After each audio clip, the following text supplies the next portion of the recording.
The day Marcus Hale died, Jonah Mercer lost everything. That was the official version, at least, the one printed in newspapers, archived in court records, and whispered by people who preferred simple stories with clean endings. Marcus Hale, respected businessman, philanthropist, and quiet genius of financial logistics, had driven his car off the edge of a coastal highway during a storm. The wreck burned. The body was unrecognizable. Dental records confirmed the identity. The case was closed within weeks, and Jonah Mercer went to prison for 5 years. Jonah remembered standing in the courtroom as the verdict was read, the air thick with the sound of his own breathing. He remembered the way people avoided his eyes, as if guilt were contagious. He remembered thinking, briefly, irrationally, that Marcus might walk in at the last second, alive and smiling, ready to admit the misunderstanding. But Marcus Hale was dead. That was the lie. Jonah and Marcus had built Hale and Mercer Logistics from nothing. 2 men in their early 30s working out of a rented office with mismatched chairs and an optimism that bordered on arrogance. Jonah handled operations, routes, personnel, contracts. Marcus handled numbers, accounts, investments, expansion. They trusted each other completely. That trust was Jonah's first mistake. When irregularities began appearing in the company's books, Jonah assumed incompetence. When auditors arrived, he assumed procedure. When Marcus suggested Jonah take temporary responsibility while he sorted things out overseas, Jonah agreed without hesitation. Marcus never came back. Instead, the company collapsed in a spectacular financial implosion. Millions were missing. Shell companies traced back to Jonah's authorization codes. His digital signature was everywhere. His emails, some real, some expertly fabricated, painted a picture of deliberate fraud. Jonah was arrested 2 days after Marcus's supposed death. The prosecution's case was airtight. A grieving widow testified, business partners distanced themselves, expert witnesses explained how Jonah had orchestrated the theft while Marcus tried unsuccessfully to stop him. The jury deliberated for 6 hours. Jonah was sentenced to 5 years. As he was led away, he realized something cold and sharp had lodged itself in his chest. Marcus Hale had planned this long before the car ever went over the cliff. Prison does not break everyone the same way. For Jonah, it refined him. The first year was survival, learning when to speak, when to stay silent, how to make himself invisible. The second year was adaptation. The third was observation. By the 4th year, Jonah was thinking again. He worked in the prison library, cataloging old legal texts and outdated financial manuals.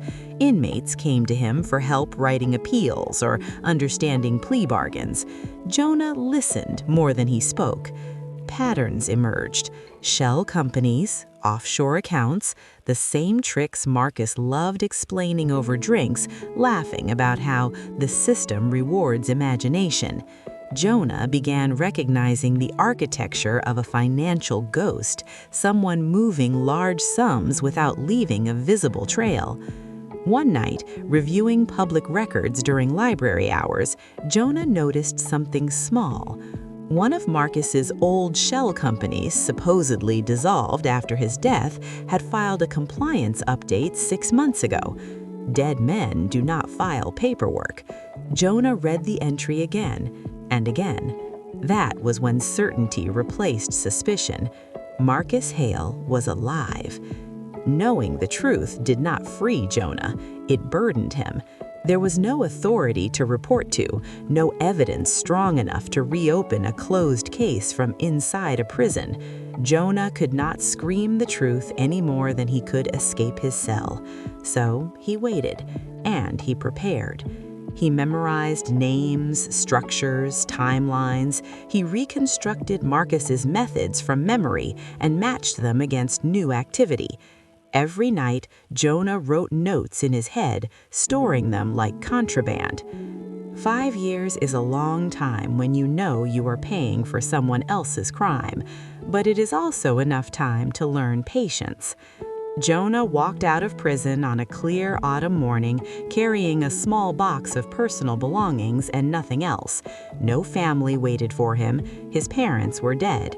His fiancée had married someone else 3 years earlier. Hale and Mercer Logistics existed only as a cautionary case study. The world had moved on. Marcus had not. Jonah rented a small room above a closed tailor shop and found work repairing spreadsheets for small businesses, legal, dull, invisible. At night, he hunted. Marcus had become careful after his death, but habits linger. His financial fingerprints, certain routing preferences, favored jurisdictions, were still there. Jonah followed them quietly, methodically. A year passed, then 2. By the 3rd year after Jonah's release, he knew where Marcus was hiding. Not a bunker, not exile, luxury. Marcus had reinvented himself as Adrian Cole, an international consultant specializing in emerging market optimization. He attended conferences, he gave interviews, he funded charities. He had aged well. Jonah did not confront Marcus immediately. He watched. He learned Marcus's routines, security protocols, associates. He gathered evidence, real evidence, not assumptions, financial records, correspondence, identity transitions. Jonah wanted something better than revenge. He wanted correction. The confrontation happened by accident.